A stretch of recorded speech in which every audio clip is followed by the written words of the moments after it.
Thank you. You're welcome. A full disclaimer for lawsuit purposes. All right. We are on chapter 11 of 12 chapters of the Tzemach Tzedek's Mitzvahs HaManos HaLekus, where he explores the various principles of Jewish faith according to a Chassidic understanding, and explaining the unique quality and advantage of the Chassidic understanding of the various principles of faith in Judaism. We are on chapter 11 out of 12. We're almost at the end, but chapter 11 and 12 are doozies. They're not the easy. It's not the easier part of the discourse. So if you thought what came before was hard, this is even a little more abstract and difficult.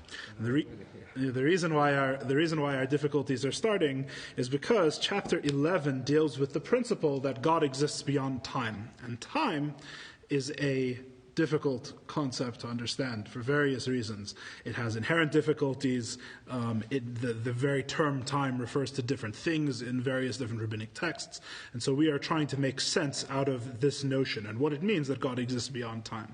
Now, the chapter, as we spoke about last week, not a lot of people were here last week. We spoke about last week how the notion of God existing beyond time does not mean that God has existed forever within time. Because as we're going to explain, there is no such thing, there is no notion of infinite time in Judaism. Now, there are, before we have the chorus of objections, which you'll remember more of the objections later, I'm sure, there are Mamare Chazal, there are things in the Midrash that seem to imply a certain eternality to time or things like that. We're going to deal with all of that. So don't worry about that yet. That's going to be coming up. But the position of Chassidus, the position of the Tzemach Tzedek, which follows, if I'm not mistaken, Reiv HaChekrim, the majority of the Jewish philosophers, is that time is a creation and time is a limited creation. Time has not existed forever. There is no such thing as time having always been. Time is a finite creation. Before it was heder, before it there was nothing, and then it was created. It was created something from nothing, just like the rest of the universe. And time is a limited creation of God. And what that means is that God does not exist forever within time, because time, being a limited creation, obviously cannot contain, or God cannot be defined by time, since time is limited. It means that God exists beyond time. So again, the distinction is not infinite within time, because there is no such thing really. He exists, he has always existed beyond time, on a separate plane. Now, there's different ways of how to understand this and of what this means. It's a very difficult concept to fully grasp what this means of something existing beyond time, because everything that we have experience of exists within both time and space. Time and space are the defining factors of our reality. So for something to exist totally beyond time is very difficult for us. The way we go about explaining this, according to the Tzemach Tzedek, the way we go about demonstrating that time is a creation is by looking at the fact that time is quantified. Time comes in little parts, just like space does, right? We measure space. It has measures to it, right? You have an inch, you have a foot, you have a meter, you have a mile, right? Space has a certain value. Yes, they quantify it. It comes in parts, right? And if you have a foot, you can divide it into smaller parts. You can divide it into 12 inches, right? And you can subdivide the inches, and you can keep on going semi-indefinitely, right? Now the point is, as I pointed out last week, is not necessarily that time actually has theoretically a smallest possible division, right? This actually recalls back to the famous paradoxes of Zeno, if anybody's heard of them, very relatively popular part of philosophy, with regards to how, because time is infinitely divisible, we have all sorts of problems, right? This is the famous story of Achilles and the tortoise, right? Or about how you cannot cross any distance, because before you cross the whole distance, you have to cross half, and before you can go halfway, you have to cross half of that, and before you can go half of that, you have to go half of that, and basically motion should be impossible because time can be subdivided infinitely, right? We're not dealing with all of that. That's not our issue tonight, thank God.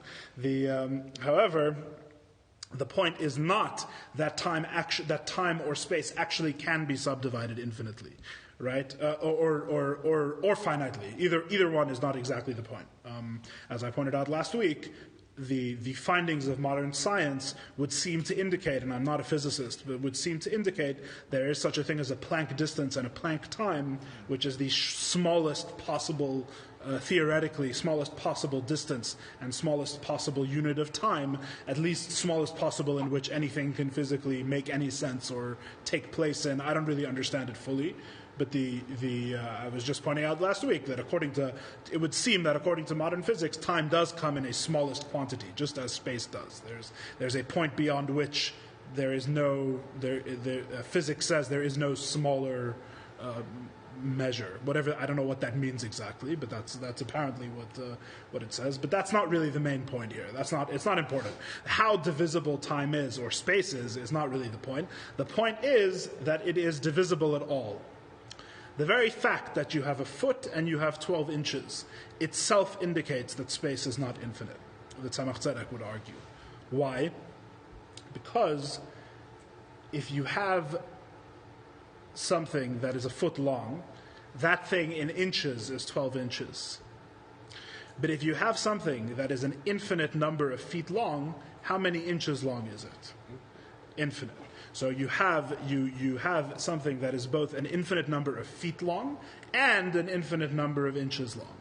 This is a contradiction because an inch is smaller than a foot, right? This is not to be confused with, just as another footnote, I don't know if I'm making things worse or better. Maybe I'll leave it out, and if it comes up, I'll answer. Why does it make a difference? Yeah. If time is infinite or if it's not infinite? Because, as we're going to say, to understand the way that God exists beyond time, you have to understand that time is not something in which God can exist. Time is not something which can be godly. Time is a creation. But just like any other thing, like if God is beyond wisdom, yes, it can't just be beyond time. It is beyond time. Because the reason why we're bringing it up in the first place is because it's very hard to even conceive of what it means for something to be beyond time. That's the simple reason why we're bringing it up. Right, we're also bringing it up because it's one of the Rambam's 13 principles, but that's a technical answer, right? The reason why this is interesting is because it's the very notion that something exists beyond time, right? As we were talking about last week, it's weird that the universe itself, both according to Torah and according to modern physics, has a beginning point in time. Right? That's a very weird notion. In fact, it's so weird that most non-religious people didn't believe it until a few centuries ago, right? Because it's very hard to even wrap your mind around. The truth is that the universe existing for an infinite amount of time is also very hard to wrap your mind about. So basically, there's no way out. Everything's difficult to understand. But the whole notion that before there was not, and now there is, but before there was no measurable notion of time, and time itself is created with the universe, is very hard to understand, right? Because we innately feel that there must be a before the universe. And if there is a before, then there is time, right? So when we say that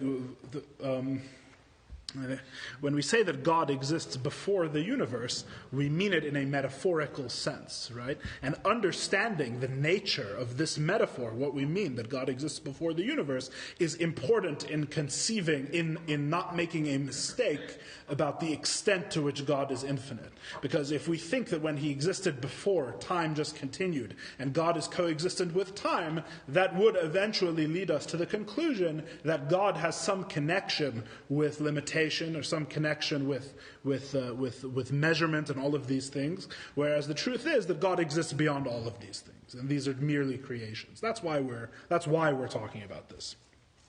So there's all sorts of issues. The infinite feet and infinite inches thing is one of the issues. That's one indication that time, which can be subdivided, anything that can be divided into parts, as the Tzemach Tzedek says in the Maimer, cannot be infinite. We've spoken about this in the class before, but just you have it's very simple, right? Like the Mashpiyim say in Yeshiva, if you have an infinite pile of apples, you can't have an infinite pile of apples, right? This is not possible. It's not possible to have an infinite pile of apples. Why? Because you have an infinite pile of apples, right? Now you can conceive of adding another apple to the infinite pile. So now what happens, right? It clearly wasn't infinite before. And don't say it takes up all the room, so there's no room to add another apple. That's not a solution to the problem. Or you could take one away. You could take one away from an infinite pile of apples, right? It's divisible. There's no infinity. Here's really the Zeno's thing. Pile? Yeah, the pile is not. Is that Zeno? Yeah, the heap of barley corn. Pile paradox. I forget what it is. Someone in Greece. Somebody Greek. L'chaim. The whole notion of infinitude this is really the crux of the point. This is the same point that's brought out in Tanya, as the Tzemach Tzedek mentions. The whole idea of infinity is not really a number. It's manipulable in the context of mathematics, and I'm not a mathematician either, so I can't get into that whole realm. I don't know enough about it. But the notion of infinity is not a number, right? And the proof is very simple, as the Alter Rebbe says in Tanya, right? The number 1 and the number 1,000,000, neither one is closer to infinity than the other, because there is no set amount to which you can add to either number that would reach infinity. So neither one is closer, which is strange, because you would think that more is closer to infinity, but that's not true. More in quantified things, more of a thing that has limits, does not get you any closer to infinity. Infinity is off the map. Infinity is more of a step sideways. It's a separate realm. It's not the same as things that exist on a spectrum, or things that have numbers, things that have quantity. So really, the same idea exists with regards to God and existing within and beyond time. That God, who is truly infinite, infinity in Chassidus, infinity always implies unity. Really, it's not just in Chassidus. Really, it's in all philosophy, is the truth. But infinitude implies unity. If something is infinite, it has to be one, and if it's truly one, it will be infinite. And so the Tzemach Tzedek goes about showing that time is not one. Time is quantifiable. And since there cannot be an infinity of discrete parts, therefore we see that time itself is not really infinite. And he says this in a few different ways, but that's the gist of the argument. And all of this is for the purpose of explaining that God does not exist within time, and God is not infinite within time. He has not existed forever within time, but rather he is outside of time. The same way that infinity is not a number on the number scale and on the number spectrum, God is not a being within time. It's the same notion. Can I borrow a watch from someone for the rest of the class? Thank you. Before you go forward. Yeah. So Thank you very much. to say that Make sure it's the right time right now. Stops you occasionally. cannot have an infinity 20? of discrete parts. Pardon me? To say that you cannot have an infinity of discrete Yes. parts. Now, It's from my bar mitzvah well, on days. a number line, Yes. you pick these things out to all the Correct. decimals. Correct. Yes. You can have an infinity of discrete Yes. parts in that sense. But the thing is, well, there's two different things. The first thing, which really goes back to Zeno, is that the number line is not really a spectrum of discrete parts. The number line is sort of an analog scale, right? You could zoom in infinitely and there is no discrete, right? You could just keep subdividing and there is no real. That's the whole question, really. I think that's really the question at the core of what the paradox is the measurement itself a discrete thing? But I don't want to get too much into that. But that's not even the answer to the question. The real answer to the question is that the number line is really only an infinity in potential, not an infinity in actuality. That's the difference. The difference is that the number line, like all infinitudes in mathematics, right? Like if you have a limit, right, or a differential over if you're integrating over negative infinity to infinity or whatever it is, right? The whole idea is that this could potentially go on forever. I have the means by which to extend this forever if I wished, right? Just like even the simplest function, adding 1. If I start with 1, I can add 1, and theoretically I can sit here forever. So because theoretically I can sit here forever, and there is no inherent end to adding plus 1, right? I say that the numbers the positive integers go to infinity. right? But actually possessing anything physical that corresponded in its qualities to every number on the infinite number line is impossible. There cannot be such a thing. So the mathematics is really I think, and again I'm not a mathematician, is I think about the potential to do something infinitely, or the notion that I could continue this indefinitely if I wish to, but I can't. There's no math, it's the limit as x approaches right, infinity. right, and the whole thing about X approaches zero. yes, They're just yes. closing that gap as close as they possibly can. Isn't the before answer they- just stop it- walking It's half? just practical. It's like, if you close the gap between two numbers. I'm of the opinion that there is no satisfactory answer yet. I've never seen an answer to Zeno's paradoxes that I thought was satisfactory. The humorous one is just stop walking half. Right, stop walking. The mathematicians have said that calculus is the solution, but if you go read the Wikipedia page, it's interesting. If you know a little bit about calculus, you'll see all the arguments against that and all the criticisms of that answer, and you'll see that it's not clear. No one has yet explained why anything can move. Right? I could give a non-answer in the spirit of Chassidus, but I won't. The whole idea of we're not doing that. All right. Tempting, but we are going to learn the mimer. All right, we are on the fourth line. It's kind of in the middle of something, but that's okay. I think the introduction was decent. We are on page 329 in the English, 3 lines down. In the same way in the English, kacha mamish in the Hebrew, kacha mamish min haribui shalach chadim. Yes, it'll be in the first paragraph somewhere, in the middle somewhere. Kacha mamish min haribui shalach chadim lo yeh rak gvul chulu. I'll keep reading and you'll find it in session. Second line, halfway. No, they're in the. They want to read in the. Okay. We have Israelis in the. We have 2 different. Found it? Okay. In the same way, a multitude of such units, in other words, of limited units, will only ever produce a limited entity. Right? If you are adding together something with finite units, if you have a unit of time that's 1 second long or 1 year long, it doesn't matter. As long as the unit is a limited unit, and you keep adding, you can add forever and you will never reach infinity because there is always obviously room to add one more, as I was explaining before. Right? This is you cannot add finite parts and ever reach infinity for obvious reasons. And since a moment and an hour are part of time in general, which has existed since it was created, you must say that it has a number of such parts. It has a number of such parts. We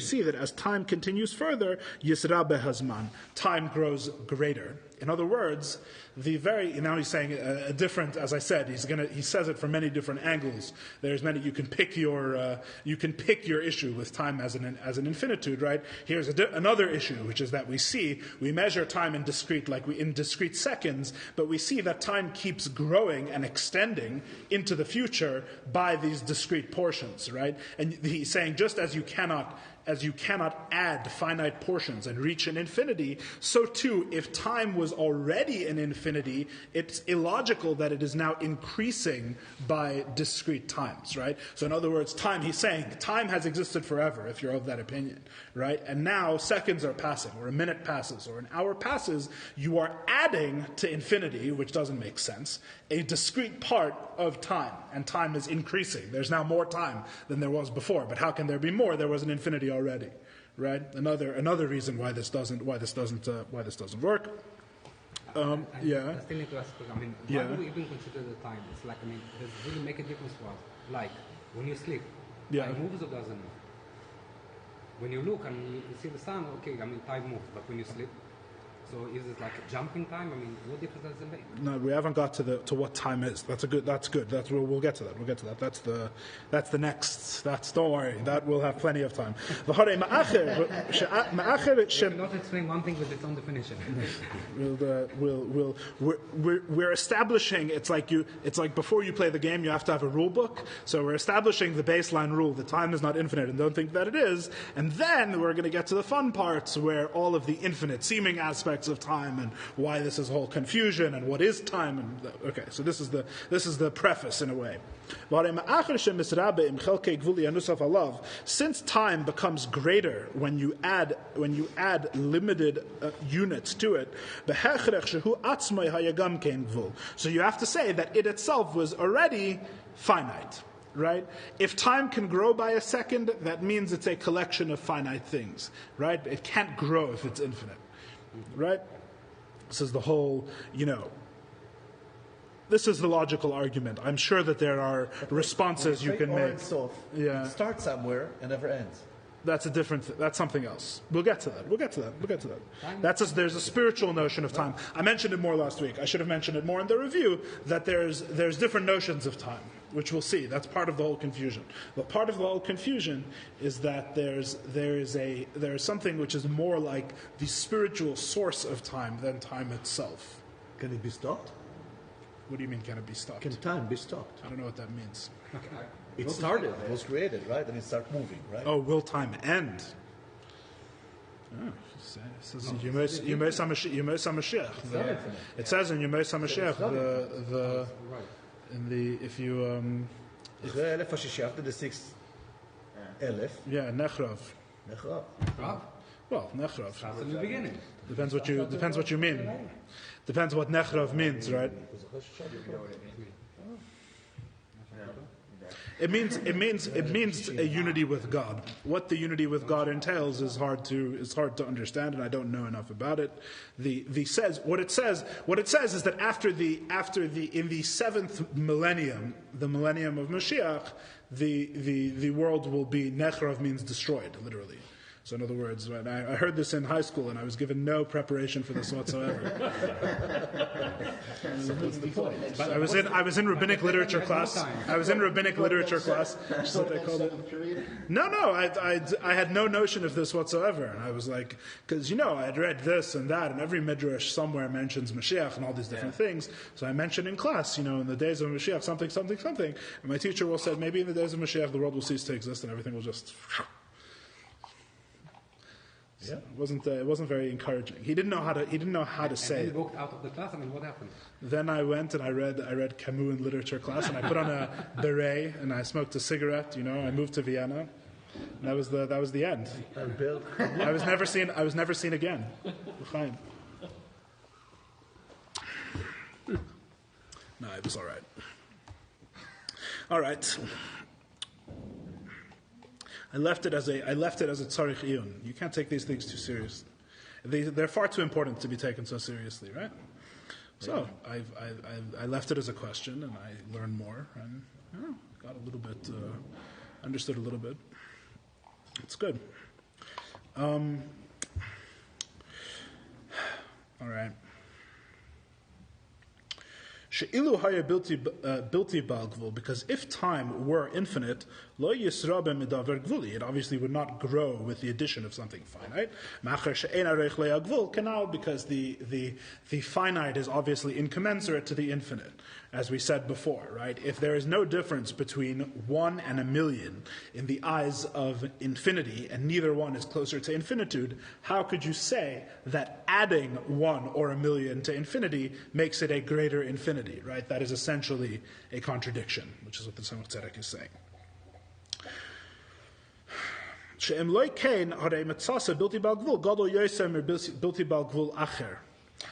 If this were not the case, you would find that something without limit is bigger than something else without limit, which doesn't make sense because both of them are without limit, right? Infinity has one definition, in actual infinities, again, not in potential infinities, and again, I'm not a mathematician. I have a feeling that when it comes to math, it's more complicated than this, but I don't know enough about math. Thankfully, we're not talking about math, we're talking about time. Ki'ilu toimar shebemeshech 1000 shana. It would be like saying that over 1,000 years, nisgadal v'nisrabe hazman shehaya bilti bal gvul, the time which was infinite grew and increased, v'zeh efshar, and that is impossible. Elavadai shazmanu mugbal be'etzem. It is certain that time is essentially limited, which is why you can add to time with finite amounts. Why can't we just say that we're not adding to time, we're traveling through it? In other words, that's the one infinite end, and that's the other infinite end. We're on it. We're not adding to it. We're traveling down it. We're passing through it. Really, the question goes to what the mahus of time is. It really goes to what the question, what is time? The answer on one foot to that question is that the notion of time, popularized in science fiction, is not the philosophical notion of time. The bottom line is as we're going to discuss, time in a Torah context, and the truth is, as far as I'm aware, in most philosophical contexts, certainly the Jewish philosophers are of the opinion that time is not really just like space, is not really an absolute creation of its own. I cannot explain this whole thing now. Time is not really an absolute creation of its own. Time and space are both functions of the things that exist within them. They're weird creations. They lack a certain independence. They are not really, time does not really exist per se, the same way that the table exists. Time is a measurement of the change of various things, just as space is the measure of the extent of certain things. And time and space, even though they contain the things within, quote unquote, contain things within them, they're container creations. Nevertheless, at essence they piggyback off the existence of everything else. So everything else is not moving through time. Time is a function of the change of everything else that exists, and the questions on that answer lead into all of the spiritual notions of time, which we'll talk about later in a minute. Aristotle said something similar to that. Yeah. It's derivative of. Yes, correct. This is the traditional philosophical conception, as far as I'm aware. As long as you keep that in mind, it won't be too bad, I think. Okay. V'shekol shir gvuli hu be'emes chelek mimenu. Every limited measure of time is a segment of the entire span of time. And that span is increased by segments being added. And since it is limited, it is preceded by nothing. Again, since it is limited, it is therefore preceded by nothing. Which means to say that anything which is limited in quantity, as time is, must be, by definition, its extent cannot be without limit. So therefore, time is preceded by nothingness. Because time is finite, In what sense finite? we mean that it is preceded by nothingness. Is really what is one way of saying it. Was created. Yeah, it's a different way of saying it. It was created. Before there wasn't. Before, which is I know is a time term. There's no way of talking about it otherwise. I'm sorry. Before there wasn't, and then there was. That's what we mean by limited. It's a limited creation. So it's like an interval. It's limited from the start to the end of the interval is infinity. So it's not limited in that sense. Correct. Yes, in terms of the quantity, but it's not an actual infinite. And it's not an actual infinitude. It's that given what we see in change, things could theoretically indefinitely change forever, right? And therefore, time would extend forward forever, right? Even though that is not an actual. Even though there is no such thing in actuality. Even though since it has a beginning, therefore it has a limited extent at any point, right? Because we understand if time started, let's say time started 5 billion years ago, right? So every day you have 5 billion in a day, 5 billion in 2 days. There's never a time at which you have an infinite amount of time, right? So it seems that in order to understand existence, there has to be time. Time and existence come together. In order to understand existence, there must be time. Why? Because we have no other way of understanding progression. We are going to argue that there is, at least theoretically, there is a way of understanding progression there, which is what's called the spiritual source of time, which is beyond time itself. And I admit that it's not very easy to understand, so you may be right in the end. There is a famous physicist, I think, who says that the function of time in nature is to keep everything from happening at the same time, to keep everything from happening at once. That's what time does, right? Time makes sure that everything doesn't happen at once. Right? It really does. Yeah, That's exactly what it is. I don't know. And space keeps everything from happening in the same location, right? That's what time and space function.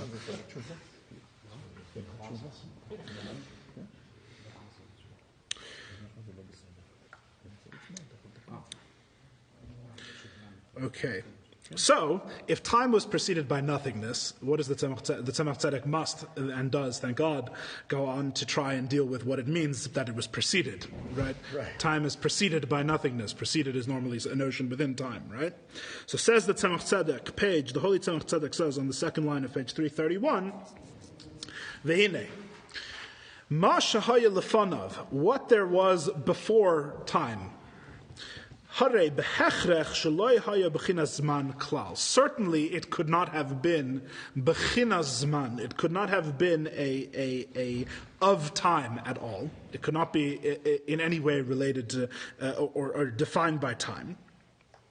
Footnote 17, Rabbi Tauger says, the state of existence is above our comprehension. Thank you. Just as we cannot conceive of non-being with regard to space, so too we cannot conceive of non-being with regard to time. Right? Just as you can't exist of something that actually exists, but it exists outside of space, right, which is equally incomprehensible, right? You can't exist of something existing in terms of, in terms of something that actually has an extension, existing outside of space at all. You cannot even conceive of an image of such a thing, because any image would imply an extension, right? Anything that is embodied is the way the Rambam would put it, I believe. Anything that is embodied has an extension both in space and in time. Right? So if you were to imagine any body whatsoever, whatever you're imagining, whatever you're conceiving of, right? And there's a difference between imagination and conception, not for now, but whatever picture you have, thinking about it in the picture as a picture is probably the first mistake. But whatever picture you have clearly exists within space because it has an extension. The very fact that it has a picture, that it has a body, means that it exists that it would exist within space. And it's a similar idea with time. It's very hard to imagine something existing in any way that we are familiar with existence outside of time or before time, which is one of the only ways of saying it. And therefore it is explained that time is created and was brought into being from nothingness to something, like all of the creation. It was created ex nihilo. God alone is without time at all. Va'afilu hemshech bilti meshur al yedei hagalgal kazman shalanu lo yahaya chas v'shalom. You want to explain Galgalim a little bit? Sure. 1 second. I thought this is the easiest word to understand here.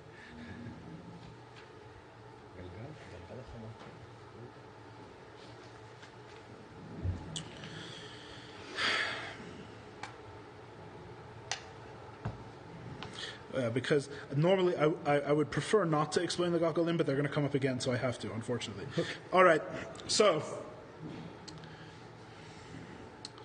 oh man.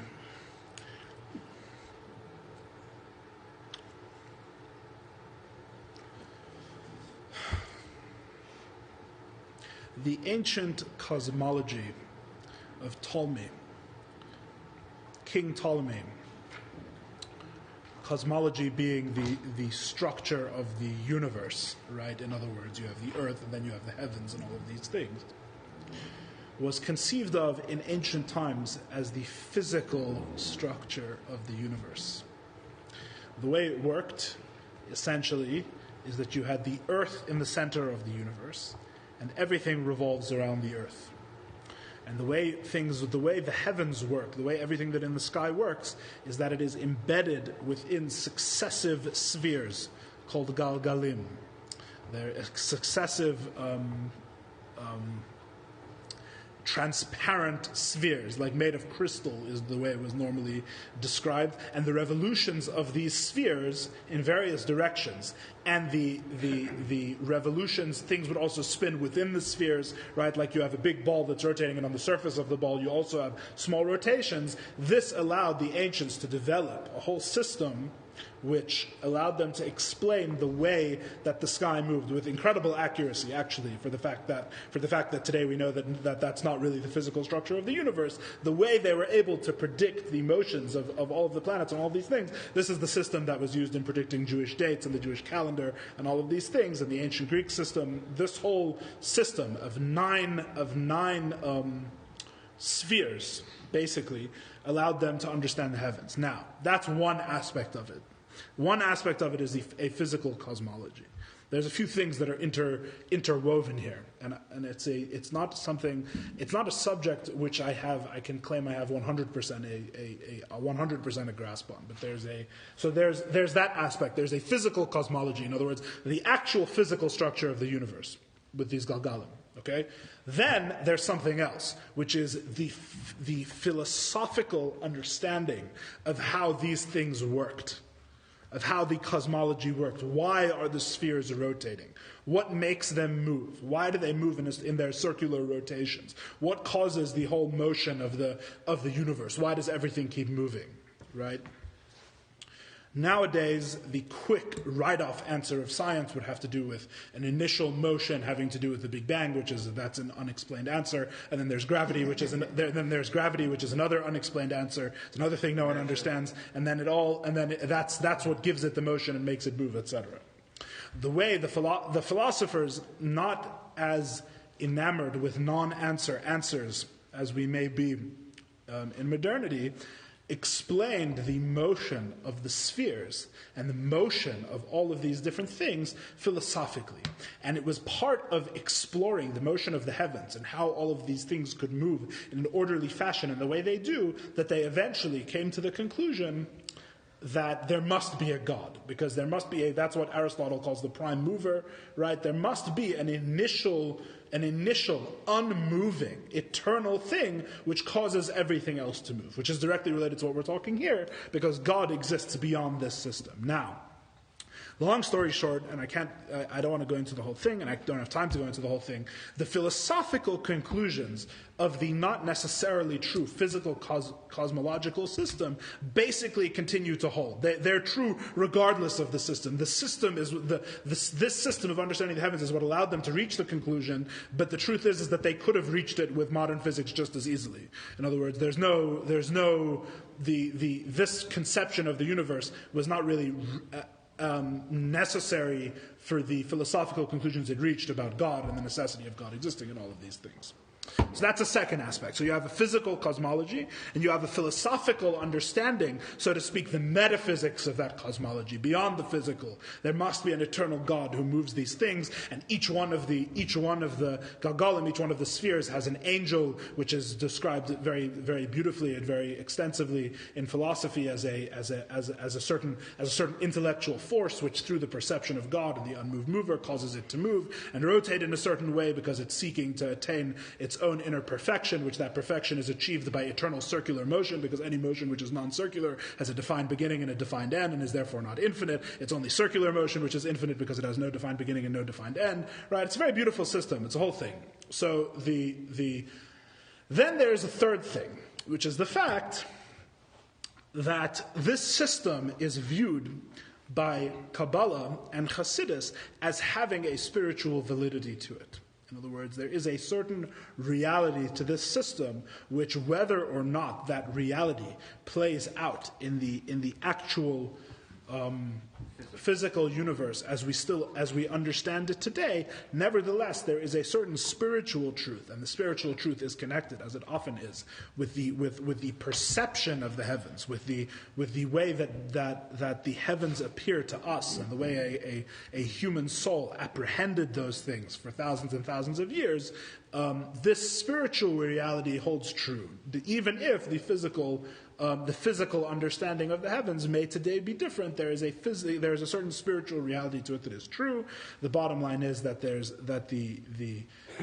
I don't really want to go into it, but the more modern discoveries of physics, which are much more relativistic and are much more observer-based than absolute frame of reference-based, make more room for this sort of thing, even if obviously not exactly the system that used to be used. It's a whole topic not to go into. So that's a third thing, that there is a certain Torah validity to this system. And in truth, it may very well be that this conception of the universe was a received wisdom, that it was understood from ancient times as a spiritual thing, and as conceptions became more physical and more lowly and more coarse, just as they did in the story of idol worship, as the Rambam describes, it may be that the conception came to be seen as the conception of the physical universe, which then ironically was then reversed, and they worked their way back up to a spiritual conception, but they thought that all of these details of the cosmology were physical details rather than spiritual ones. That's my own idea. I didn't read that anywhere, but that's quite possible to my mind. So you have all these different interlocking things about the Galgalim, about the spheres. So what he's saying here, what Tzemach Tzedek is saying here, is we have 1, 2, 3, 4, 5, 6 lines down on page 331, is that even if you had an unlimited amount of time, which not measured by the rotations of the spheres as we measure our times, which here he simply means the motions of the heavenly bodies, right? He means that even if you imagine that time was not limited into parts as we limited, right? Because our measures of time are all inherently based on observations of the motions in the sky, right? The sun rises and sets, the moon has a cycle, the stars have a cycle, right? Everything moves in certain amounts of time. So he's saying, even if we would conceive of time not by these limited definitions, which we've just explained, that the limited units of time indicate that time is not infinite, right? So Tzemach Tzedek is saying, imagine that we didn't measure time by these finite changes, right? And it sort of just seemed to extend endlessly on, right? He would still not be within that conception of time. In other words, imagine if we conceived of time in one single unit, right? It's hard to even understand that. But imagine if we did, right? We simply didn't notice that things happen in a rhythmical way in nature. We don't divide night into day as two different times, and we just sort of see changes all happening within one big one big unit of time, which is hard to even imagine. He's saying, even if you were to do such a thing, God does not exist within that conception of time either. Because ultimately that measure of time is also divisible into parts, and it must be that it is limited. And if it is limited, therefore it is new. It is preceded by nothing. It is a creation ex nihilo, canal, as we said before. Ella. Rather, we'll get back, the whole explanation for the Galgalim seems superfluous right now, but you'll see, we'll get back to it in a second. The Galgalim will make another appearance. Rather, he is far and away transcendent of any existence within time. Ve'ech umahu nela me'itanu. How and what he is concealed from us. We do not understand God. Kamei she'at musa yisbarech nelam. Just as his very essence is concealed from us. In other words, just as God himself is concealed, so too his quote-unquote nature, what he is concealed from us. Right? In other words, just as you cannot see God, quote-unquote, the individual, which is a weird thing to say, you cannot see what God is, right? The perception of what he is and the perception of he himself are both are more or less concealed from us. But we do understand that this is the reality. So even if we cannot understand what that reality really is, we understand that it is, at least. If you think all the way back to chapter 2 of this discourse, this is like the difference between Metzias and Mahus. Remember, which is the difference between that he is and what he is. Right? We know that he is a certain way, even if we cannot really grasp what he is, his true nature.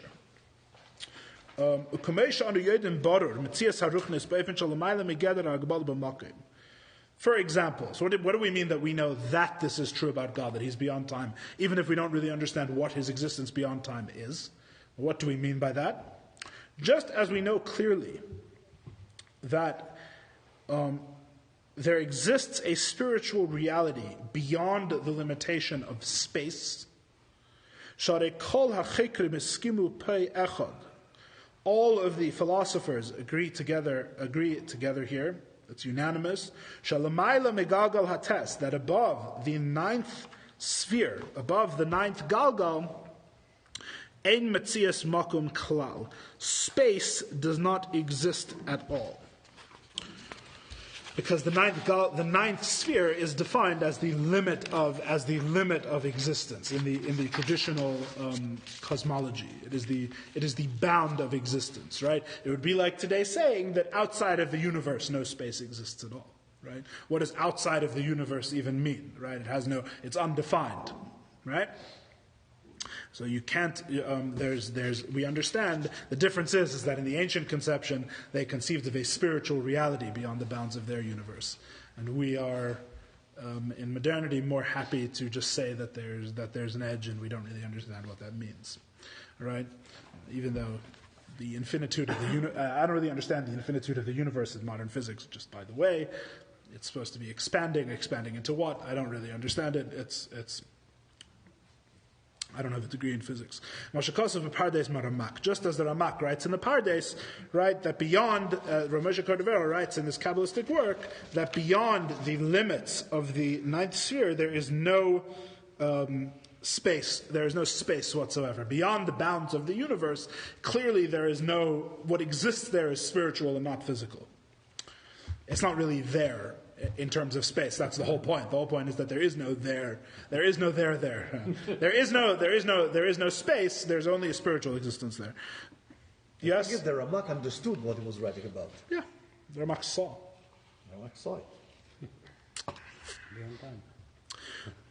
Vaychichu berayos beruros v'das l'novein nakol. He demonstrates with clear proofs easily grasped by men of understanding, that the proof that time is limited, that we said before, just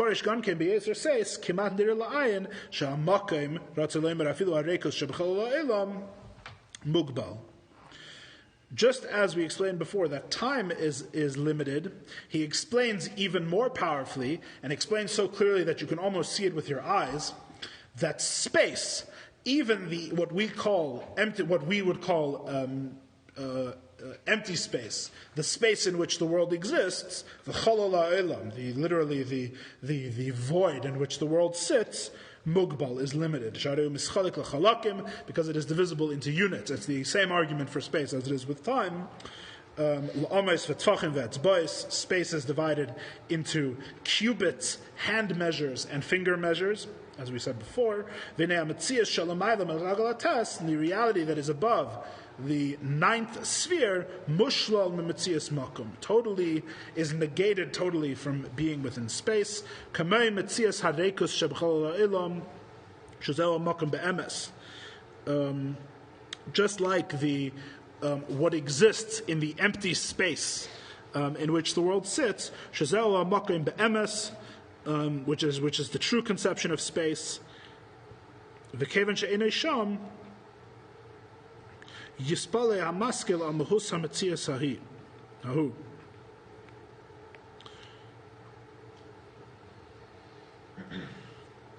So all space, even the empty space in which the world sits, is defined by limitation.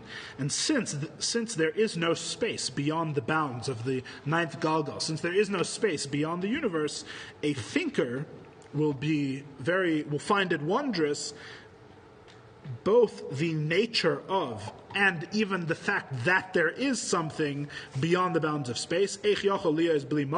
How can it exist without space at all? Because everything physical in our lowly world, including the inanimate, plants, animals, and man, can only exist within space. As I said before, you cannot even conceive of an embodied thing existing outside of space. Shehu harekus hanal. This is the emptiness which within space, meaning within this emptiness in which the world exists, as we said before.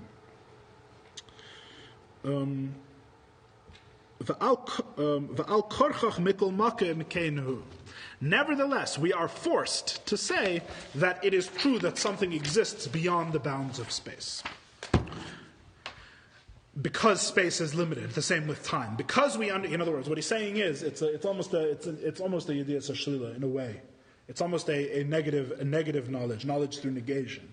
He's saying because we understand space and time, and we understand by understanding space and time that they are both limited, therefore there must be something beyond them, right? And when we say beyond them, we don't mean beyond in space or beyond in time. We mean beyond in some other way which we have a hard time understanding. And that's part of the mystery. And that's what we mean when we say Yedias HaMetzias and not Hasagas HaMahus. There is a knowledge that it is there without a comprehension of what it is that is there, right? Because we are forced by the things that we do know to acknowledge that there is something out there that we do not know. We know that it is there. We don't really understand what it is the way we understand time and space. So too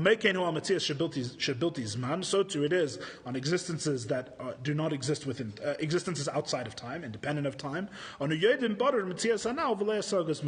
know clearly there exists that they exist, but we do not comprehend their nature. We do not comprehend what they are. This is not this is not surprising at all that we do not understand them. In other words, that's what would be expected. It would be expected that we do not understand what is beyond time and space.